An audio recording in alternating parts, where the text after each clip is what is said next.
Arithmetic progression and geometric progression.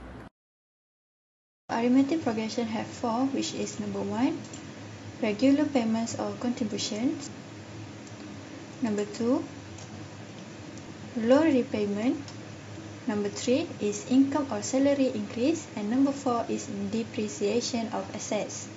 We will discuss 2 of them, which is regular payments or contributions and income or salary increase. In these problems, the arithmetic progression helps to model situations where payments or contribution increase by a fixed amount. So remember, arithmetic progression just used for a fixed amount. We will see some of the examples after this. Next, the formula for the sum of the first n term is very useful when calculating total payments or investment over time. Actually, we can calculate it one by one, but if we want to calculate something that have a long period, it will be harder and take a long time. So instead, we will use the arithmetic formula as long as it is a fixed amount.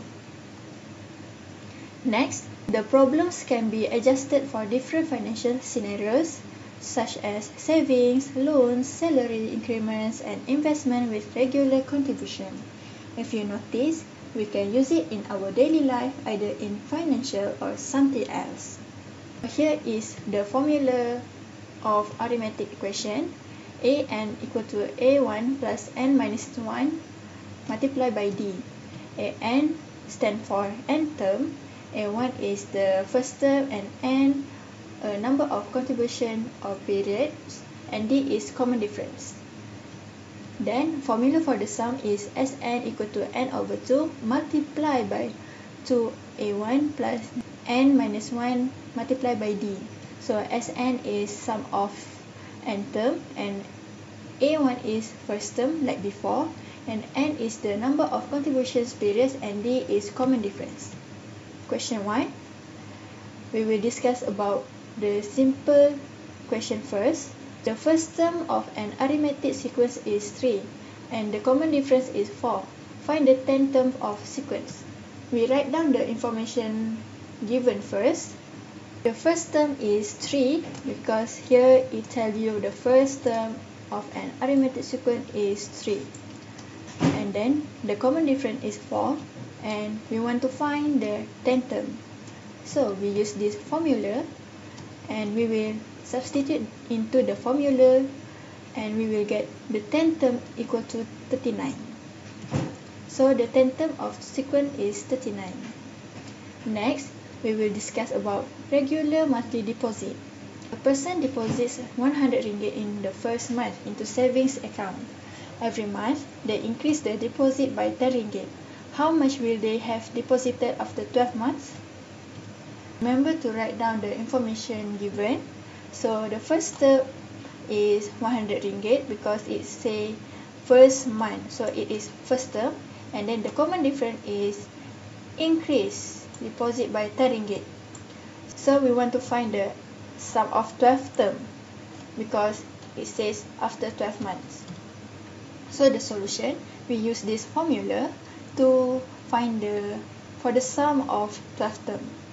So we will get 1,860 ringgit. Therefore, they will have to deposit 1,860 ringgit after 12 months. Next, regular loan payment. A loan requires monthly payments that start at 200 ringgit in the first month. Each subsequent payment increases by 25 ringgit. How much total will the borrower pay after 24 months? So the first month is 200 ringgit, and the common difference is 25 ringgit, and we want to find the sum of 24 term, which is the borrower will have to pay after 24 months. Then the solution, we will write the equation first, and we substitute the information given into the equation, and we will get 11,700.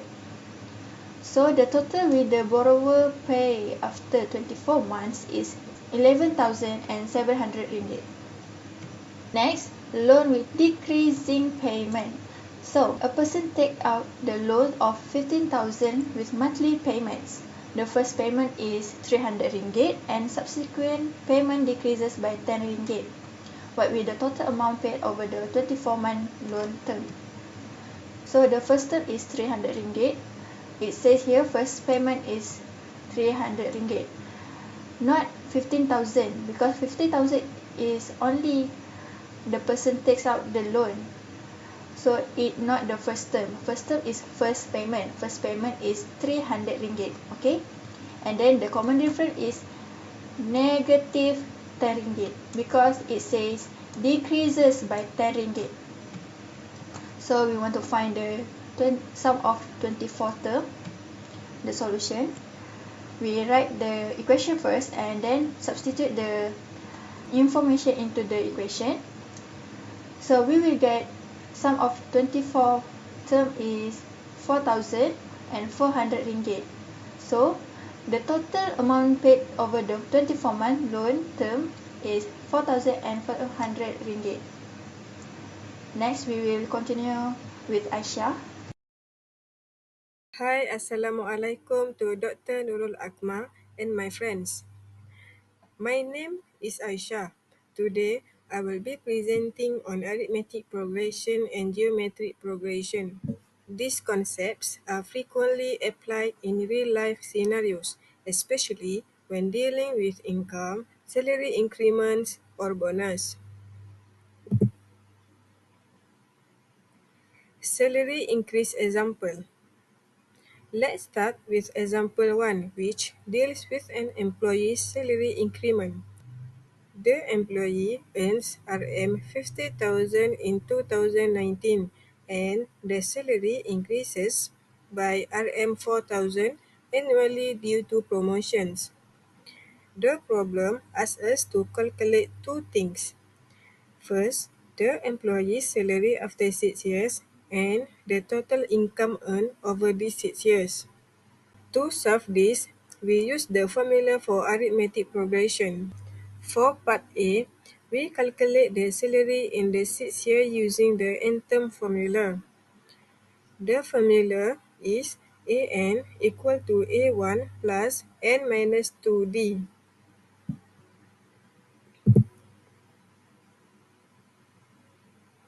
Given the value of A is 50,000, D is 4,000, and the number of years is 6. Substitute the information given into the formula and you will get the answer is 70,000. So, the salary will be Rm70,000. For part B, the total income over 6 years is calculated using the sum formula for arithmetic progression. The formula is Sn equal to n over 2 multiply A1 and An. From equation A, we already have the value of An, which is 70,000. Using the formula, substitute the information which S6 equal to 6 over 2 multiplied by 50,000 plus 70,000. You will get the answer is 360,000. So, the total income over 6 years is Rm 360,000. This is an example graph linear that shows arithmetic progression, which is the increment value is constant every year. Next, let's move to example 2, where a company offers an employee a year-end bonus that follows an arithmetic progression. The employee receives Rm5,000 in the first year, and each year, the bonus increases by 500. We are tasked to calculate the total bonus the employee receives over 10 years. Again, we use the sum formula for arithmetic progression. The formula is Sn equal to n over 2 multiply 2a1 plus n minus 2 multiplied by d. The information given, the number of years is 10, the bonus increase is 500, and the first salary is 5,000. Substitute the information given into the formula. So it will be S10 equal to 10 over 2 multiplied by 2 multiplied by 5,000 plus 10 minus D multiplied by 500. So we'll get the answer is 72,500. So the employee will receive a total of Rm 72,500 in bonus over a period of 10 years. Thank you for your attention. In conclusion, arithmetic progression is a powerful tool for modeling consistent growth, whether in salaries, bonus, or other financial scenarios. Okay, let's continue with geometry progression. Let me tell you what is geometry progression and how it is applied into real life.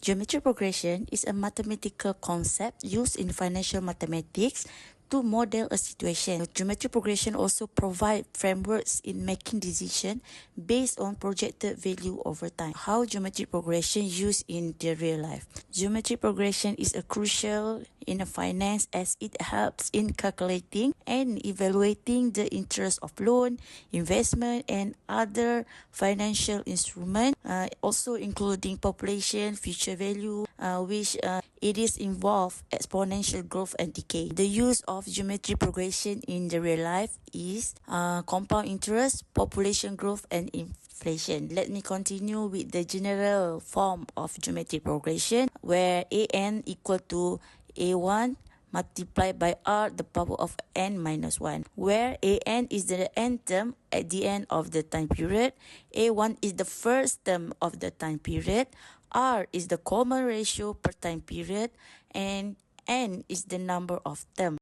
Let's explore the concept, its application in financial mathematics. First, I will explain the compound interest and my friend will explain the population growth and inflation. Okay, the example of the application in the compound interest. What is compound interest? Compound interest is the calculated initial principal and accumulated interest from previous time period, where we can say as interest, earned interest. Usually, compound interest we use in loan repayment, investment, also saving account. The general form for compound interest is an equal to a1 multiplied by 1 plus I to the power of n, where I is r, where r is the interest rate divided by n term. A1 is the initial principal, an is the principal at the end of the time period, and I is the interest rate per time period, n is the number of time period. Let me show you a few examples related to the compound interest. Example 1 is related to interest in loan repayment. Okay, example 1 is Encik Rahman took a car loan 35,000 from a bank. The interest rate is 5% compounded annually. If he took 7 years to pay back the car loan, what is the total amount he need to pay, and how much the interest accumulated if he takes 7 years to pay his car loan? Okay, let me teach you one by one, and I hope you understand the calculation. Answer for 1 Roman is by using the formula an equal to a1 multiplied by 1 plus I to the power of n, where n is 7, a1 is 35,000, and I is 5%. Then we substitute all the information into the formula. We got 49,248 and 51 cents. Okay, so the total loan Encik Rahman need to pay back is 49,248 and 51 cents. Then let's continue with the second answer. For the 2 Roman is by using this formula. total interest equal to AN minus A1, where AN is the previous answer, total loan minus to the initial loan. So we got the accumulated interest in Cik Rahman is 9,248 and 51 cents. Next, let's continue with another example related to investment. The example is Wani has invested 5,000 ringgit in the stock market that earns 7% profit compounded quarterly. The question asks us to compute the account balance after 9 months and state her profit. By using this formula, AN equal to A1 multiplied by 1 plus I to the power of n. The difference between example 1 and example 2 is example 1 is compounded annually where we didn't need to divide the rate interest, where example 2 is interest is compounded quarterly where we need to divide it with 4 because 1 year there is 4 quarters. Okay, then the answer for this question is, first we need to find the interest rate where 7% divided by 4 equal to 0.0175 and 9 months equal to 3 quarters. Therefore, we only need to find A3, where A3 equal to 5,000 ringgit multiplied by 1 plus 0.0175 to the power of 3. Then the answer is 5,267 and 12 cents. Therefore, the profit Wani will get after 9 months she invests in market stock is 267 and 12 cents. Last example, which it is related to saving account. Example 3, Madam Akmal deposited 8,000 ringgit into her account that earns 6% annual interest compounded monthly. Calculate her account balance after each of the first 3 months. As you can see, the question mentioned compounded monthly means that we need to divide the interest into 12. It is because 1 year has 12 months. Okay, let us continue with the calculation. By using the same formula, we need to find I equal to R divided by 12, which is R is 6% divided by 12. We got 0.005. Okay, by using the formula, A3 equal to 8,000 ringgit multiplied by 1 plus 0.005 power of 3. The answer is 8,120 and 60 cents. As I shown in the previous example, we need to alert with the statement compounded. Okay, let me tell you types of compounded. There are 5 types of compounded. Firstly is compounded annually where we need to divide by 1. Compounded semi-annually, we need to divide by 2.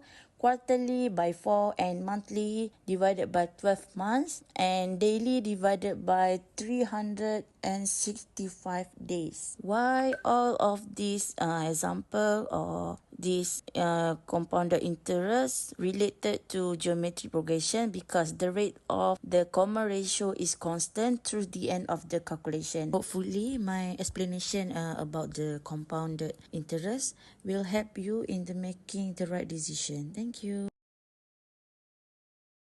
Next, we go to the population growth. What is population growth?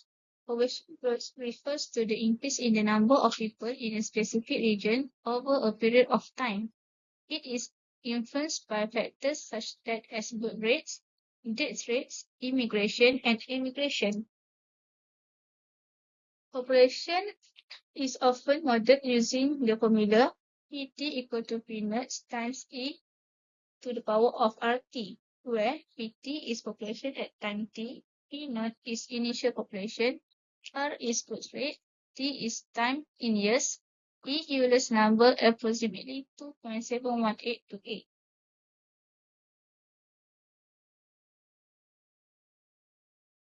Let's take an example from population growth in Malaysia. Malaysia's population in 2023 was estimated at 33.57 million, with an annual growth rate of around 0.5%. What will Malaysia's population be in 10 years if the growth rates may remain constant? Okay, let's solve this problem together. Using the population growth formula, PT equal to P naught times E to the power of RT, where P naught is 33.57, R equal to 0.5% is equal to 0.005, and T is 10. Then substitute the value given into the equation and we get approximately 35.29 million. So, in 10 years, Malaysia's population is expected to be approximately 35.29 million, assuming the current growth rate remains unchanged.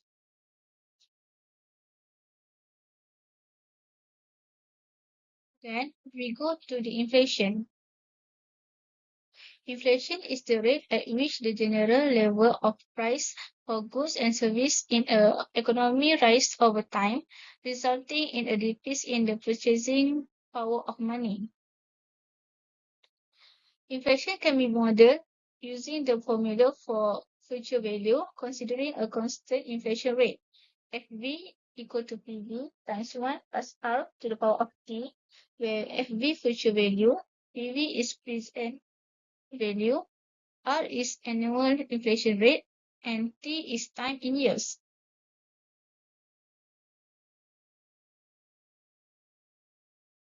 This is example inflation in Malaysia. Malaysia's inflation rate for 2023 was approximately 3% annually. Assume the price of a meal at a local hawker stall is 10 ringgit today. What will the price of the meal be in 5 years if inflation remains at 3% annually? Okay, using the inflation formula, FV equal to PV times 1 plus R to the power of T. PV is 10 ringgit, R is equal to 0.03 and T is 5.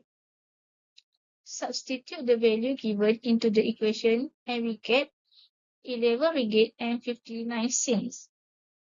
So, in 5 years, the price of the meal is expected to rise to approximately 11 ringgit and 59 cents, assuming inflation remains at 3%.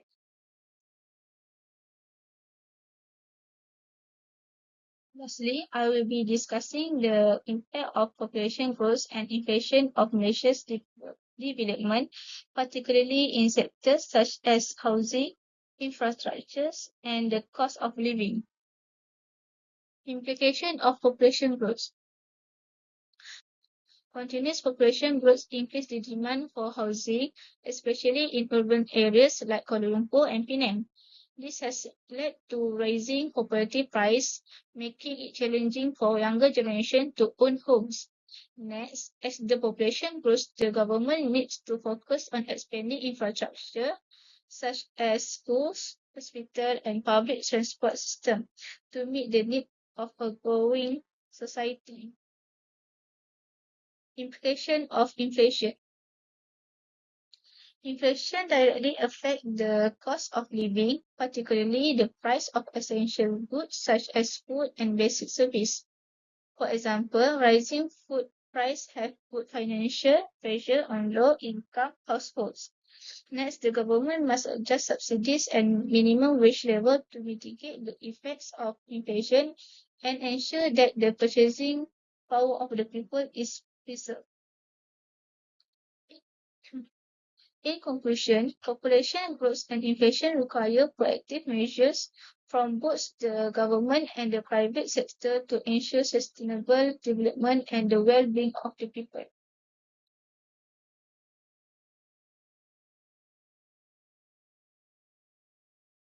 We prepared this presentation for Professor Madya Dr. NURFATIHAH Binti Muhammad, and our group mates are SITI NURFATIHAH Binti AZMAN, ATIQAH Binti IZAN, Aminul Mubin Binti Muhammad Auli, and NURUL NATASHA Binti SHAFIZAN.